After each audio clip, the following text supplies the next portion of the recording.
Kung gusto natin, yun ang ating ginagawa. Hindi ang gusto ng Diyos. Walang mangyayari sa atin at magiging magulo ang buhay natin sa araw-araw. Pero kung ang pag-aarihin natin ay ang Diyos sa ating kalooban, susundin muna natin ang kanyang mga inuutos. Lagi nating naalaala sa bawat sandali ng ating buhay dahil siya ang managmemay-ari sa atin. Walang dahilan na tayo ay magugulo ang ating buhay sa araw-araw. Kung minsan nakakaligtaan natin na ipagpapalit natin ang Diyos sa anumang mga suliranan natin, huwag, isamo natin sa Kanya. Kaya nga, lagi niyang sinasabi noon sa mga alagad niya, noong sinabi niya sa kanyang mga alagad, hanggang hindi niyo tularan ang batang ito, hindi kailanman kayo paghaharian ng Diyos. Kaya dito sabi niya, pag sumikatan ninyo na pagharian kayo ng Diyos, upang ang lahat ay ibibigay sa inyo. Ano bang ugali ng bata? Natatalakay na natin dito. Ang bata, kapag kasama niya ang kanyang magulang o ang kanyang ama, wala siyang takot na magutom. Wala siyang takot na masaktan. At walang higit sa lahat, wala siyang kinatatakutan. Ito ang dapat nating isay.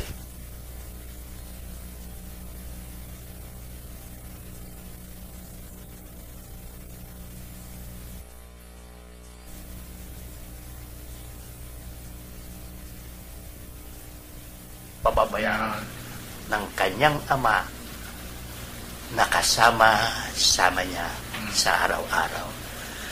Maraming nagsasabi, huwag kayong sasamba sa mga Diyos-Diyos katulad ng mga rebulto. Hindi ba natin alam na ang kayamanan ay isang Diyos-Diyosan sa anyo ng pera? Huwag nating kalilimutan ito.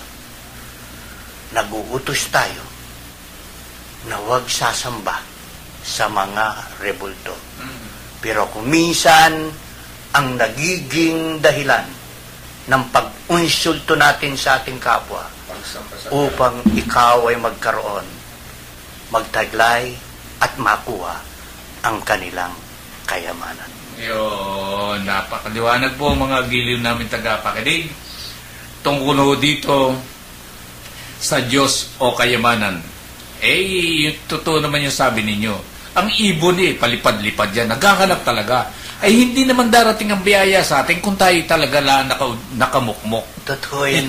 Kailangan kikilos tayo, pero nangunguna ang Diyos sa buhay natin. Ipagkatiwala natin sa Kanya. Hindi niya tayo pababayaan. Ayun. At huwag natin iisipin. Sabi nga niya, makakadagdag ka ba ng kahit isang oras lamang sa iyong buhay kung ikaw ay mabalisa? Napakagandang halimbawa ng Panginoon. Ano man ang ating gawin, ano man ang ating isipin, hindi tayo makakadagdag kahit isang oras lamang sa ating buhay. Pakatandaan natin, mga ginigiliw naming tagapakinig, may takda ang buhay natin sa mundong ito. Anumang magagaling na doktor, anumang magagaling na gamot, walang pwedeng humadlang dito. Kaya ang lagi nating isa-isip, iasa natin sa Diyos na sana sa huling sandali ng ating buhay, tayo ay pinaghaharian niya upang makapiling sa langit. Amen.